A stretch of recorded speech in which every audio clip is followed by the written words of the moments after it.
I'm Amy Kaufman. I am a entertainment writer at the Los Angeles Times, and we're so excited today to have the cast and crew from 4 Good Days here to join us and talk about this really great film. So let's not waste any time and bring them up. So, first of all, since I know this is very early in the festival and the audience probably hasn't had the chance to see the movie yet, Rodrigo, do you want to tell them a little bit about what the movie's about? The movie's based on an article that appeared in the Washington Post written by Eli Saslow. He and I then co-wrote the script. It tells the story of the article is about 2 women, Libby and Amanda, who have gone through addiction travails. Amanda had been an addict for about 11 years when the script was written, and when the article was written. And the article covers 4 days where, if she can stay clean, she has a chance at a new drug to help her with recovery.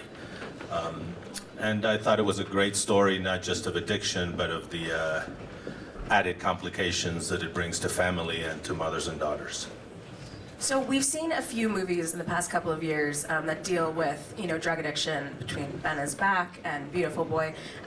Marina and John, can you talk about when Rodrigo suggested this idea to you, why you thought this was an intriguing story and what made it different from maybe some of the other ones we've seen? I developed the project with Rodrigo and my son Jake at our company, Indigenous, and Eli's a Pulitzer Prize winning writer, and there were 2 or 3 elements that were very different, and the most striking to me was the mother-daughter relationship. And having done a lot of films, some of them with mother-daughter, it just struck me as what an interesting way to explore these dynamics, because it's somewhat of a hyperbole. It's somewhat exaggerated. And when Rodrigo and Eli wrote the script, it was just so specific and so lean, and it had so much space. And I thought, for actors, that's where the performance lives, between the words. So I thought that was part of what made it, interesting. And then the other element was in that relationship, you get to see the pain and the debris that an addict causes in his or her life, and in particular, how it pushes the mother into positions that they just cannot believe. Just unbelievable and terrifying. Glenn, you've worked with Rodrigo famously in 9 Lives and Albert Nobbs. So does he just have you on speed dial? Are you willing to do any project with him? Yeah, basically. I think he knows what I'll like. And it's very wonderful to be called up by him and say, will you read something? So what's it like when you walk onto a set where you have such familiarity with the director? It's wonderful because you just get down to the work, and I have great undying respect for Rodrigo's work ethic, his well, first of all, his writing. It's a beautiful script, not one word wasted, and we just... And if there was one wasted, it was quickly pointed out. Yeah. And quite rightly so. Oh, that's right, that did happen, didn't it? Always for the better. But is that what comes with sort of knowing each other so well? You can just be like, we don't need this. Well, no, but it's this collaboration, and I think it's always fascinating that when a writer gives an actor a script, they know more about the character than the actor. But there comes a point where they have to give it up to the actor, and it's I think it must not always be easy. But when there's trust there, and when there's a real respect and collaboration, then it only makes it better. So I love that. I love that kind of collaboration. And then there's Mila. Yes. So when you guys see this movie, Mila looks so different than how she looks sitting lovely here today. Tell us a little bit about, first of all, agreeing to do this and knowing you were going to have to go through a physical and emotional transformation. It's a lot to take on. Yeah, I think, I don't know, I really, our first meeting, I loved Rodrigo. I loved everything that he did. I loved his movies. I loved the way that he treated his female characters and the relationships. I found that they were very honest and very true. Now, I went for a very long time in my career doing certain types of movies, And then I had kids and a family, and I was like, I just want to take a minute off. And I realized that for me to go and do work like this, that, you know, encompasses your life, it has to be worth leaving your children, because I don't see my family and my kids are little. And so when this came about, you know, I can honestly say I don't do drugs, but I've been affected by it directly from, you know, my friends and my surroundings. And so, and continue to be affected. And so I think the one thing that I gravitated towards, which was timing. When Rodrigo sent me the script, a girlfriend of mine had just bounced back into rehab, and I was like, man, it's just never ending. And I'm not 20. We're not 20. We're all adults, and it doesn't matter. Addiction is just a disease. And so what I think I gravitated towards was A, the timing, and B, I got it. Like, I got the idea. And I was also a person that prior to really diving into the idea of addiction, I don't know if I was naive, but you can call it naive. I thought addiction was a choice. I can honestly say, like, through my youth, I was like, well, I'm never gonna be in that. It's a choice. I'm choosing to not do this. And then as you get older and you surround yourself with a variety of different people, and you learn and you grow and you see life evolve around you, you realize that's not the case. And I thought that this was a beautiful depiction of that.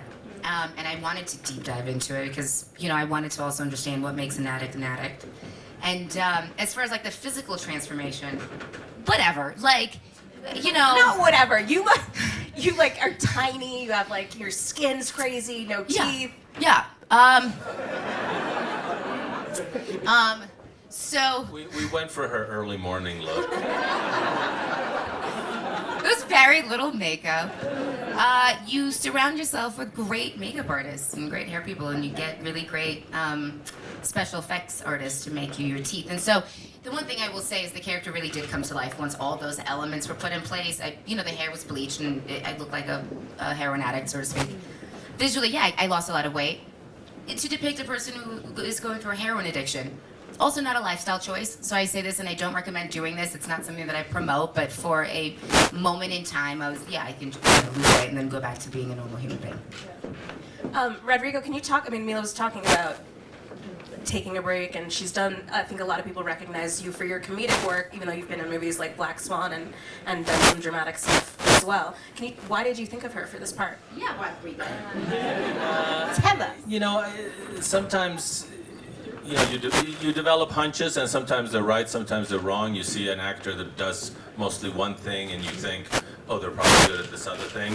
Now, it doesn't take a genius to know that comedic actors mostly make good dramatic actors. I'd seen Mila in Black Swan, and also in a movie where she was separated from her child. Oh yeah, Third person. She played a terrific role. You know, I always thought that she was good, and I was right. I knew she was good. I had the good fortune to have her on Black Swan, and she was brilliant in that. And she was just so professional coming in. It was just really fun to watch it all, the whole process. It was just great. So Glenn, not last year, you worked with your daughter in The Wife, and so you have a daughter you're close to. How did you and Mila sort of get into the mode of that parental daughter situation? Did you guys rehearse together? We didn't rehearse, did we? We read the script. We read through the script a few times. Not rehearsal on our feet, but we did read through it. I mean, for me, a lot of it was imagination. I mean, the thing that initially pulled me into the script was the first scene where a mother locks her child out of the house. And having a daughter myself, I'm thinking, wow, that's radical. And what has created that situation where a mother is capable of doing that?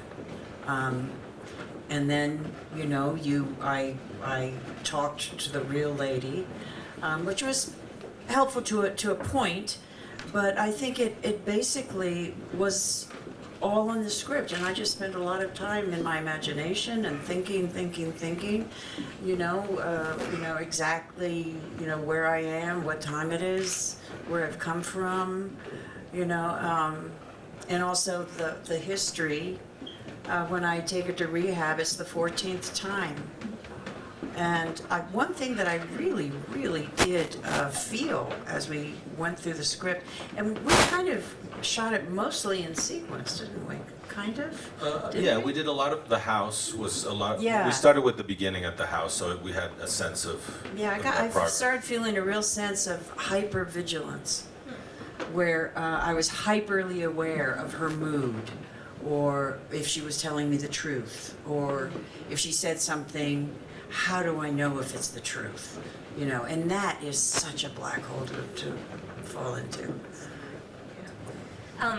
For all of you, how did you delve into the world of addiction? Did you did you go to rehab centers or speak with? I mean, obviously you mentioned the real life subjects. Rodrigo, did you provide them with research you wanted to guide them towards, or? You know, I showed them the original article, the script, and you know, to give actors guidance is like, you know, you're going, they're already on their way back, they've parked, they're having a drink. You know the kind of dive that a certain actor is going to take. You know, I can show them some things, and obviously, you know, told them. Eli Saslow spent a lot of time with Amanda and Libby, the real ladies. So obviously he was a huge source Yeah, I agree. of Yeah, information. He's very, very good. In certain situations, he actually was in the car with them. Yes. So we talked to Eli a lot, and he came by several times. Yeah. So he was a great source of kind of truth. Do you remember that moment and what was going on? Mila, you talked about wanting to choose work that you felt was really meaningful when you have to be away from your family to do it. So what about this story did you feel like you really wanted to tell at this moment? Why is it important to bring this movie to light? You know, and I hate this word, but the opioid crisis is in the zeitgeist, right? Like everybody's talking about it in some form or another. But everything feels so overwhelming that you don't know where to grasp. Like you're almost like, well, it's the pills and it's the pharmaceuticals. No, it's the drugs. No, it's China. No, like it's just a constant barrage of like everyone's, you know. This script came and it was a small story. It was like a macro story almost. And you could understand in those 4 days. I mean, the gist of it is this. You're sober for 7 days. You're clean for 7 days, and then this is a true drug. It exists. This is a real life story. You can get shot with this drug, and you cannot get high on opioids for a month. Okay, so you're given this choice, and to you as a sober person, you're like, well, obviously you would just take this shot. Like, what's the big deal? Well, insurance only pays for 3 days of rehab, so you're super high. You go to rehab, you detox for 3 days. Sadly, drugs are still in your system. So is the desire. So is the illness. So this movie takes place in those 4 days that you have to stay sober. And it seems like such an easy task, but boy, does it take aware on a family, the surroundings, and all the people around it. But it's still such a small story. It takes place in one place. It's two people. It's very small, it's tangible, and you get it. You get the idea. And to me, it made sense. Like everything about it. Oh, well, who's coming in? Adding a special guest? Oh, my father. I Oh, think, yes. is coming. My Where is dad. he? Stephen Root, let's bring him Get up, in here, guys. Stephen Root. You didn't even know. We get a special guest. My stepdad. Welcome. Oh. Oh, no. I'm a character actor, so I try to stay in the shot. No, we're happy to have you. He plays No, Glenn's husband and Mila's stepdad? Yes. Stepdad. And he's never unemployed, never. I'm good. You guys do the great. Stephen, since do you want to talk about what drew you to this project and how you got involved? Can you move this way? Oh, yeah. Okay. Hello? You're fine, you're good now. I don't think, yeah. Very cool. You all right? Yeah. Okay. I think what drew me to this project is, as in any other project, is you want to work with great people, great directors, great actors, and primarily a great script, which I think all of these things get ticked on that. So I was thrilled and delighted to be able to come play with these people. I feel like Mila, we kind of like you were in the middle of your Oh, 4 who good days. cares? I talk so much. No, it was interesting. Guys, I don't know where I left it off. You were talking about like the 4 days and how difficult it is Oh, to get why did I do access it? to 4 the days. insurance. It's small. Yes. It's a small story. So it's like anything that you get shown, like you get to live their life in those 4 days. There's no time jumps. There's no lapses of conversation. You feel like you are living these two women's lives for, what's like the movie, an hour and a half. And you feel like at the end of it, you have lived it. And so you see these documentaries, and the best like when they do a autobiography about somebody. To me, the best autobiographies are the ones that take a day in the life of someone and they macro it out, and you get to live that life for a moment in time. That's the best autobiography, right? Versus the ones that go from birth to success, whatever that version is. This to me is that macro story. Yeah. So anyways, that's why I was attracted to it, because it made sense and I got it. Like it was tangible. It didn't feel preachy. It didn't feel one-sided, but we were, shaming you for being an addict or celebrating you for being sober. It was neither. It's just a real life telling of these 4 days and the struggle between a mother and a daughter. So many of you have been at Sundance before, and this film is coming seeking distribution, right? Yes? Yes. Yeah, the producers are like, yes. You can buy it. It is. But it's a festival that's changed. A lot of movies come now with Netflix or a lot of the streaming companies, and it's kind of rare to go to this like old school way where an audience sees it and buyers are interested. How are you all feeling about, having the movie premiere that way and really getting the genuine audience reaction, bringing it to market, kind of? Well, I mean, obviously, it's still a great place to premiere an independent movie. As to the rest of the stuff, Producers. This woman over here, Marina, is the reason the movie got made. Our fellow producer, Marina Grosick. So it was her investment on all levels in this project. And we have a film. I mean, Rodrigo, Glenn, Mila, Stephen. It's good, and you'll see what happens. It's a roll of the dice, but the audience is going to respond to this movie. I haven't been here because I was actually on the board of the Institute, and you were for a while too, for me for 16 years. And the way the festival has grown is remarkable, and I have undying love and respect for Redford for what he created. So what is going to become, from here, I don't know, but thank God there's still a place like this for independent films to be shown that can possibly then find greater distribution. So I'm very proud to be here in the original, for what Redford originally wanted. There was no place for people to show independent film. And then he created not only a place where you could learn how to do it, but a place where you could show what you had created. And to be here with this creative group, showing our film, hoping that somebody will pick it up, that is the absolute essence of Sundance. And I'm very proud to be here in that project. I think there's also more buyers and more outlets than ever before, and they're touching hundreds of millions of people worldwide. So whether it's a streamer or whether it's a theatrical player, I mean, we're very excited to show it to a broad range of buyers. And I think there's a lot of them that would do it justice. So we're excited to be here. And one other thing, echoing what Glenn said, Rodrigo and I met through the Sundance program. He was a young writer-director. young-ish. Very young. And it was his first. Keep going. I think this is a good place for silence, Rodrigo. So the first movie Rodrigo did was Things You Can Tell Just by Looking at Her, which starred a young actress named Glenn Close, among others, and which premiered at Sundance. And so it was us meeting through the Sundance Lab program that got him started. And how many times have you been here, Rodrigo? Yeah, this is like my 4th time, so it's been a great, fortunate run. For the actors, how do you? I mean, you've been, Mila, in movies like Bad Moms, which have been like huge box office successes through studios. I mean, have you? Speak of an autobiographical film. Oh, the shade. She phoned that one in. And you know, Glenn, you mentioned just so many amazing independent films over the years, and just kind of toggling between that and studio work. Have you guys, as the streamers become more prevalent, does it matter to you how your work is seen? Ooh, good question. I will give you an honest answer. Yes, it does. Because you're still trying to figure it out exactly. I think that you never want to get lost with the noise. And I think because there's so much noise in streamers nowadays, the truth is you have a higher likelihood of getting lost, but you also will get seen. So it's a double-edged sword a little bit.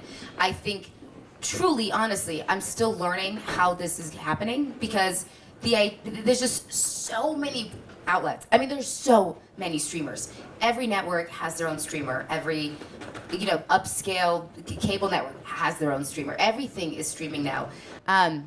I don't, and I have this conversation with everybody. Why release a movie theatrically nowadays when the expectation is to make at least $100 million, but ideally $1 billion? And you're like, okay, cool. So unless someone's flying in it, good luck, right? And then who goes to see the movies? Movies are like it's a very hard. It's an incredibly hard job that I think the two of them are going to have because the truth is, and I'm just as at fault for it. If I'm going to go spend 2 hours in the movie theater, I want it to be worth my time now. So I want it to be big and loud, which I think this is. But Oh yes, this intimate family drama. Yes. it's very big and loud. You need all the 3D screenings. I think Of it's your teeth. Yeah, all my teeth. In 3D, guys. You're welcome. I do think it's a really hard thing to navigate. And anyone that tells you that they don't care, I want to know. Educate me. I like the idea of seeing it in a theater first, and I would like to have enough time for people to see it in a theater and then go to streaming, because I really believe in the community that's created in a theater with a larger audience. And if you're just I in agree with you. your living room, I think that's a very, very important part of what we do is to Sharing the experience. Yeah, but also you create in real time a community that they've connected with a story, and that story has resonated in some ways with them, and I think it makes what's coming off the screen even more powerful. So I mean, I know there's all kinds of talk about it, and I just did a movie last summer that was Hillbilly Elegy that was financed by Netflix, and it's the kind of film that no studio ever would have made. But because it was Netflix, we were able to make it right, and it will be in theaters, but then it will obviously be streamed. So hopefully, it will. There'll be a happy medium somewhere. I know that you guys have many questions for these lovely folks, so we can open it up to you for a couple minutes. If anyone wants to raise their hand, we'll bring a mic around. Don't be shy. Okay, go ahead.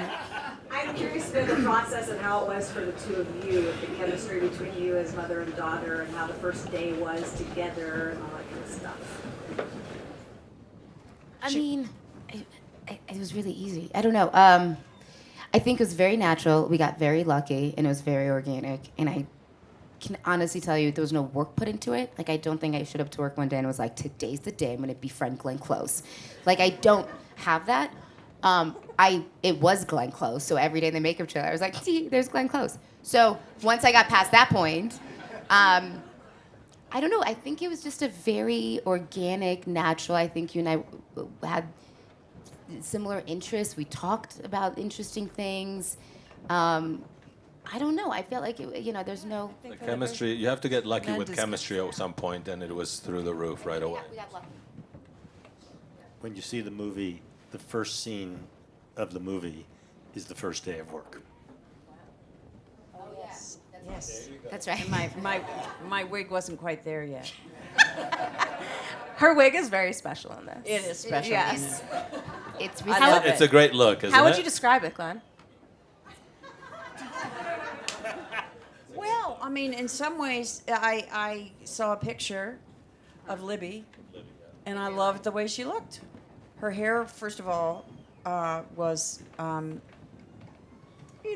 of, what would you call it? I don't Kate know. Gosselin-esque? What? It was Shorter on one side and longer on the Yes, other Shorter, side. yeah. longer. But also, there was an element of her hair that you knew this was a woman who was stressed out.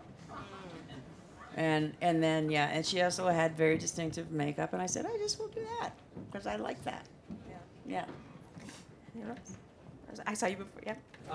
As far as the casting process, was it a matter of you gave this cast the script and hey, you want it, or was there an audition factor, and like how did that come about? No, I mean I've worked with Glenn before, so sent her the script. The script came through to Mila through CAA because they knew we were out looking, and she responded to it right away.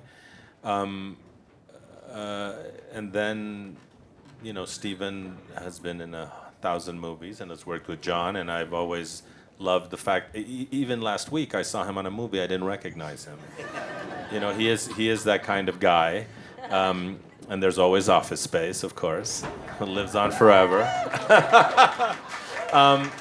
And then, there were a couple kids that I had to cast, and then beyond that, I went out for the smaller roles with actors that I've known before. I'm not a big fan of the casting torture, especially when they're roles that I know, like the actor who plays your sister, Carla Gallo. I've worked with her a lot. I knew she was just going to come in and nail it. I try to keep it as low impact as possible. As evidenced by working with Glenn many times. Yeah. John there? Was it an artistic decision to shoot the film sequentially? And as a director, is that something that's important to you? I never do it sequentially. We ended up doing a little. It's not all sequentially, but we shot most of the movie.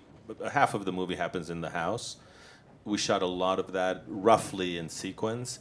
I actually don't care to. I'd rather shoot out of sequence so that I can look at each scene as its own building block.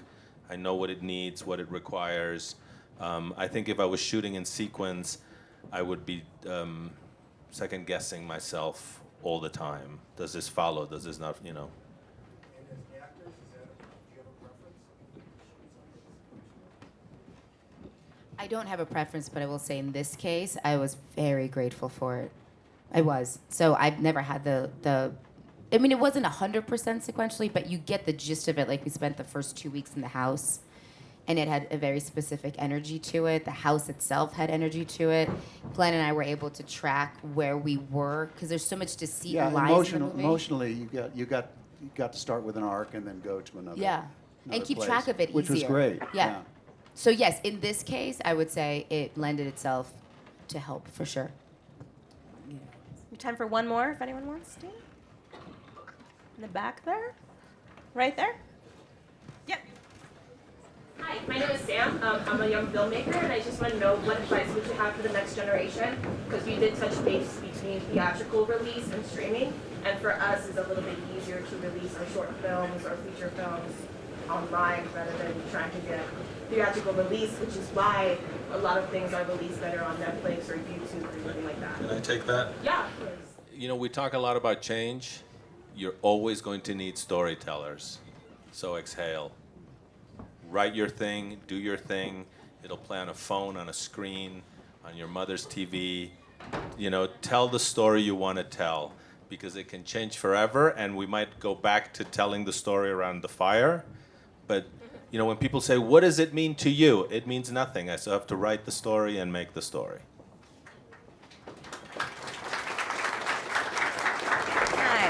Thank you all so much for being a part of this. And Thank you. let's give them a big round of applause and let them sort of get off before we can bum rush them.